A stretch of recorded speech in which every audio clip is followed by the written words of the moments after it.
زادہ صاحب اور ان کے بھائی اپنے عظیم والد کا مشن بطریق آسن چلا رہے ہیں۔ اللہ ان کو مزید توفیق عطا فرمائے۔ آج کی عظیم الشان کانفرنس میں بڑے بڑے علماء کرام نے خطاب کیا۔ ابھی مجاہد اسلام،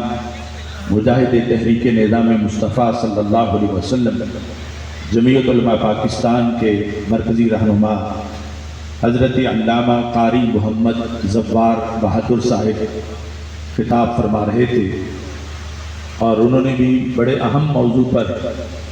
گفتگو کی۔ اللہ تعالیٰ ان کو صحت عطا فرمائے اور خالق کائنات جل جلالہ ان کا سایہ تادیر سلامت فرمائے۔ سٹیج پر حضرت مفتی محمد عارف ستار القادری صاحب،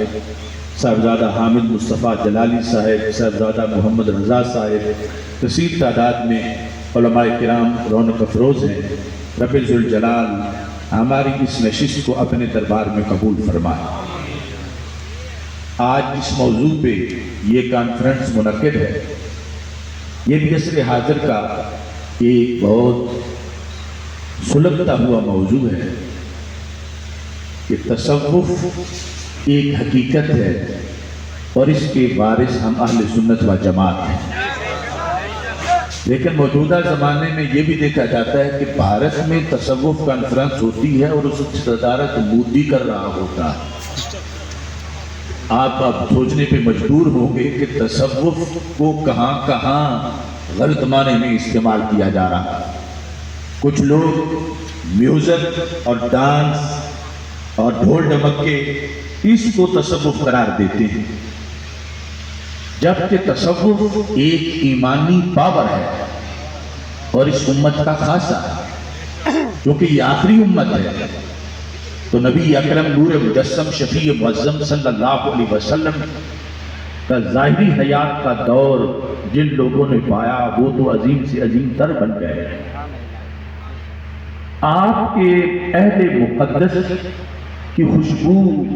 اگلی نسلوں تک پہنچانے کے لیے مختلف شعبہ جات قائم کیے گئے۔ مثلاً قرآن مجید کے لحاظ سے حفظ و ناظرہ، تجوید و ترتیب، اور پھر اس کے اعراب کے لحاظ سے صرف و نحو، اور پھر معنی کے لحاظ سے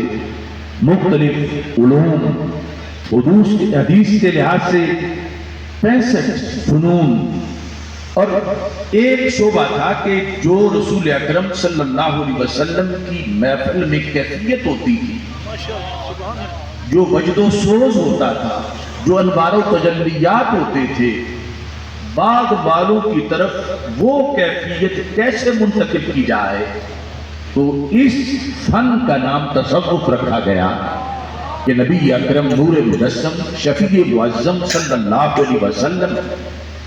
کے چمکتے چہرے کے انوار و تجلیات سے سامعین کے دلوں پر جو کیفیات وارد ہوتی تھی، جس وقت امت کا کارواں دوسری صدی ہجری کی طرف منتقل ہوا تو صحابہ کرام رضی اللہ تعالی عنہم سارے رخصت ہو گئے، تو پھر باقاعدہ طور پر ایک فن تصوف کے نام سے ایک علم، ایک شعبہ قائم کیا گیا، کیونکہ وہ پہلا زمانہ گزرنے کے فوراً بعد مادہ پرستی کا بڑا سخت حملہ ہوا اسلام پر، مسلمانوں پر۔ اس حملے کے جواب میں جو دیوار کھڑی کی گئی، اس دیوار کو تصوف کہتے ہیں، کہ مادہ پرستی کا اثر نہ ہو، دنیا کی رنگینی کا اثر نہ ہو، دنیا کے دھندوں میں مسلمان مست نہ ہو جائے، کیونکہ ہمارے آقا صلی اللہ علیہ وسلم نے فرمایا وَاللَّهِ لَا أَخَافُ عَلَيْكُمْ أَن تُشْرِكُوا بَعْدِي، خدا کی قسم مجھے تمہارے مشرک ہو جانے کا بعد میں کوئی خطرہ نہیں، لیکن دنیا کی محبت میں ڈوب جانے کا خطرہ ہے۔ اس خطرے سے امت کو بچانے کے لیے تصوف کی بنیاد رکھی گئی، اس کی اصطلاحیں بنائی گئی، اس کی کتابیں لکھی گئی۔ اور پھر دو طرح کی جنگ تھی تصوف کو محفوظ رکھنے کے لیے. ایک تو یہ کہ کچھ لوگوں نے جو تصوف نہیں تھا اسے تصوف کہنا شروع کر دیا، اور کچھ لوگوں نے جو حقیقی تصوف تھا اس کو بھی ناجائز قرار دیتے ہوئے اس کے خلاف کتابیں لکھنا شروع کر دی، اور یہ کہنے لگے کہ معاذ اللہ یہ اسلام کے متوازی ایک نیا دین ہے، اس میں یہ اصطلاح ہے، اس میں یہ ہے، کوئی سالک ہے، کوئی مجذوب ہے، کوئی کتب ہے، کوئی ابدال ہے، یہ کوئی قرآن و سنت میں یعنی بالخصوص یہ جو سلوک اور طریقت کی اصطلاحیں ہیں، اگرچہ ابدال وغیرہ کا تو ذکر ہے، یہ جو غیر مقلد طبقہ تھا انہوں نے اس لحاظ سے تصوف کے خلاف بولنا شروع کیا کہ یہ گھڑی ہوئی باتیں ہیں، لوگوں نے اپنی اصطلاحیں بنائی ہوئی ہیں، یہ کوئی آسمان سے اتری ہوئی نہیں ہے. اس طرح پھر تصوف دونوں جانب حملوں کی زد میں آ گیا. ایک طرف جو تصوف نہیں تھا بلکہ وہ بغیرتی تھی، وہ اسلام سے بغاوت تھی اور وہ عریانی فحاشی تھی، اس پر تصوف کا مقدس نام لیا جانے لگا. تو اہل تصوف کا یہ فریضہ بنا کہ لوگوں کو بتائیں کہ وہ تصوف نہیں، تصوف یہ ہے. یعنی تصوف جو ہے وہ ڈھول ڈھمکا نہیں، تصوف جو ہے وہ کشف المحجوب ہے. اور دوسری طرف جو یہ کہہ رہے تھے کہ یہ ایک نیا دین ہے، ان کے لیے قرآن و سنت سے یہ دلائل دینا ضروری تھا کہ یہ نیا دین نہیں ہے، یہ قرآن و سنت کے پھولوں کی خوشبو ہے.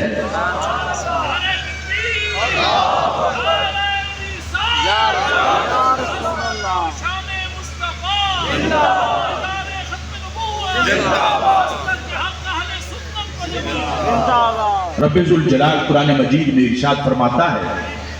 والذین جاہدوا فینا، وہ لوگ جو ہماری ذات کے بارے میں مجاہدہ کرتے ہیں، نماز سے، روزے سے، حج سے، زکوٰۃ سے، نوافل سے، اپنے نفس کی سرکوبی سے، تو ان کو ہم کیا دیتے ہیں؟ اللہ فرماتا لنہدینہم سبلنا، ہم انہیں ضرور اپنے رستے دکھا دیتے ہیں، ان کے لیے پردے ہٹا دیتے ہیں، ان کو اپنی معرفت دیتے ہیں. یہ مجاہدہ یہ تصوف کی بنیاد ہے. اور دوسری طرف سید عالم نور مجسم شفیع معظم صلی اللہ علیہ وسلم کی وہ مشہور حدیث کہ ہمارے آقا صلی اللہ علیہ وسلم تشریف فرما تھے، حضرت عمر بن خطاب رضی اللہ تعالیٰ عنہ کہتے ہیں اذ طالع علینا رجل، اچانک ایک مرد آدم کا شدید و بیاض الثیاب شدید و سواد الشعر، اس کے بالوں کا رنگ بڑا کالا تھا، زلفیں سیاہ تھیں اور کپڑے بڑے سفید تھے. ہم اس شخص کے بارے میں حیران تھے، نہ وہ مدینہ منورہ کا تھا کہ اگر وہاں کا ہوتا تو ہمیں پہچان ہوتی، اور نہ وہ مسافر لگتا تھا کیونکہ اس وقت سفر کر کے اونٹنی پہ آتا، پیدل چل کے آتا، صحرا کی دھول پڑی ہوتی، وہ لگتا تھا اب نہا دھو کے غسل خانے سے تیار ہو کے باہر آ گیا. اور پھر وہ جب آیا تو رسول اکرم صلی اللہ علیہ وسلم کے مقدس گھٹنوں کے ساتھ گھٹنے لگا کے بیٹھ گیا اور اس نے سوالات شروع کیے. سوال کرتا تھا تو ہمیں لگتا تھا یہ جانتا کچھ نہیں اس لیے پوچھ رہا ہے، لیکن جب رسول اکرم صلی اللہ علیہ وسلم جواب دیتے تھے تو وہ آگے سے تصدیق کرتا تھا. تو جب تصدیق کرتا تھا تو ہمیں پتہ چلتا تھا اسے پہلے بھی پتا ہے. اس طرح عجیب و غریب کیفیات تھی. اس نے جو سوالات کیے وہ تھا مل ایمان، دوسرا مل اسلام، تیسرا مل احسان. یہ جو لفظ احسان ہے یہ تصوف کی بنیاد ہے کہ احسان کیا ہے. جب اس نے احسان کے بارے میں پوچھا تو ہمارے آقا علیہ السلام نے فرمایا احسان یہ ہے ان تعبد اللہ کأنک تراہ، کہ تم اللہ کی یوں عبادت کرو گویا کہ تم اللہ کو دیکھ رہے ہو. حقیقتاً تو اس دنیا میں اللہ کا دیدار صرف ایک ہستی کو ہوا، معراج کی رات عالم بیداری میں سر کی آنکھوں سے سید المرسلین حضرت محمد مصطفیٰ صلی اللہ علیہ وسلم کی ذات مبارک کو خواب میں جلوے بزرگ دیکھتے رہے، لیکن عالم بیداری میں دیدار صرف ایک ہستی کو ہوا، اور جنت میں انشاءاللہ سب کو اللہ کا دیدار ہوگا۔ تو ہمارے آقا علیہ السلام نے سائل کے پوچھنے پر کہ احسان کیا ہوتا،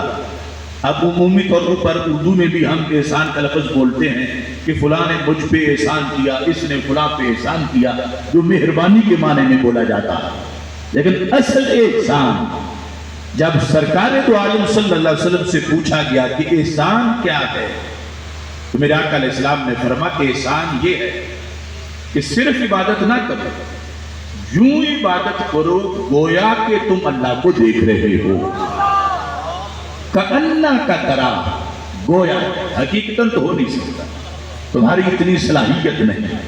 تمہاری آنکھوں میں وہ طاقت نہیں، گویا کہ یہ کوشش کرو کہ تمہارے اندر عبادت میں حضوری کا یہ وصف پیدا ہو جائے کہ عبادت میں گویا کہ تم اللہ کو دیکھ رہے ہو، اور نماز پڑھتے ہوئے اگر یہ وصف بندے میں پیدا ہو تو وہ نماز کچھ اور ہی نماز ہوتی ہے، اس کی لذت کچھ اور ہی ہوتی ہے۔ رب کو گویا کہ جو دیکھ رہا ہو تو پھر دنیا کے خیالات میں کیسے پڑے، پھر دکان کا حساب نماز میں کیسے کرے، گویا کہ تم اللہ کو دیکھ رہے ہو۔ یہاں تو لفظ گویا کے استعمال فرمایا، لیکن اگلے حصے میں فرمایا فَإِن لَمْ تَكُنْ تَرَاهُ، اگر یہ کیفیت تم میں پیدا نہیں ہو سکی کہ گویا کہ تم اللہ کو دیکھ رہے ہو، تو پھر یہ تو یقیناً تم اپنے اندر لاؤ بات فَإِنَّهُ يَرَاكَ، وہ یقیناً تمہیں دیکھ رہا ہے۔ یعنی پہلے تو یہ کوشش کرو کہ گویا کہ تم اللہ کو دیکھ رہے ہو، تو پھر بھی وسوسے دور ہو جائیں گے، پھر بھی خیالات دور ہو جائیں گے، پھر بھی حجابات ہٹ جائیں گے۔ یہی وجہ ہے کہ جب ہم پڑھتے الحمدللہ رب العالمین الرحمن الرحیم مالک یوم الدین، آگے ہے ایاک نعبد و ایاک نستعین۔ امام بیضاوی رحمت اللہ علیہ نے سوال کیا کہ یہ جو جتنے اسم ظاہر ہوتے ہیں یہ غیب کے معنی میں ہوتے ہیں، تو اللہ بھی اس میں ظاہر ہے، رب بھی اس میں ظاہر ہے، رحمان بھی اس میں ظاہر ہے، رحیم بھی اس میں ظاہر ہے، اس لحاظ سے فاتحہ کی ترتیب میں پھر یوں ہونا چاہیے تھا جب سب غیب سے باتیں ہو رہی ہیں کہ جو رحمان ہے، جو رحیم ہے، جو مالک یوم الدین ہے، آگے کیا ہے ایاک، ہم تیری ہی عبادت کرتے ہیں اور خود ہی سے مدد چاہتے ہیں، جبکہ کلام کا انداز یہ چاہتا ہے کہ یوں کہا جائے ہم اسی کی عبادت کرتے ہیں جسے ہم نے رحمان کہا، جسے رحیم کہا، جسے مالک یوم الدین کہا، ہم اسی کی عبادت کرتے ہیں لیکن اسی سے اور اسی سے ہی مدد چاہتے ہیں۔ مگر قرآن میں ایا ہو نہیں، ایاک، ایاک نعبد و ایاک نستعین۔ یہ کیوں ہے کہ جب پہلے صفات بیان ہو اور بیان اس طرح ہو ان تعبد اللہ کأنک تراہ، تو پھر کیا ہوتا ہے صفات کے ذکر سے پردے ہٹ جاتے ہیں۔ تو جب معبود سامنے ہو یا یہ ہو کہ وہ یقیناً مجھے دیکھ رہا ہے، تو پھر یہ لطافت جو ہے یہ تصوف کہلاتی ہے۔ اس بنیاد پر یعنی قدم قدم میں اس کے مظاہر موجود ہیں، اور پھر ہمارے آقا صلی اللہ علیہ وسلم نے جو فرمایا إِن لَمْ تَكُنْ تَرَاهُ فَإِنَّهُ يَرَاكَ، اب یہاں یہ نہیں کَنَّهُ يَرَاكَ، وہ کہیں گے تو کفر ہو جائے گا، کن ہے گویا کے، ان ہے یقیناً، تو اللہ تو یقیناً تجھے دیکھ رہا ہے، تم اپنے آپ کو اللہ سے چھپا ہی نہیں سکتے۔ تو ہر عبادت میں یہ بات اپنے اندر ذہن میں بسا لینا کہ میرا رب مجھے دیکھ رہا ہے، اس کو تصوف کہتے ہیں۔ اب دیکھو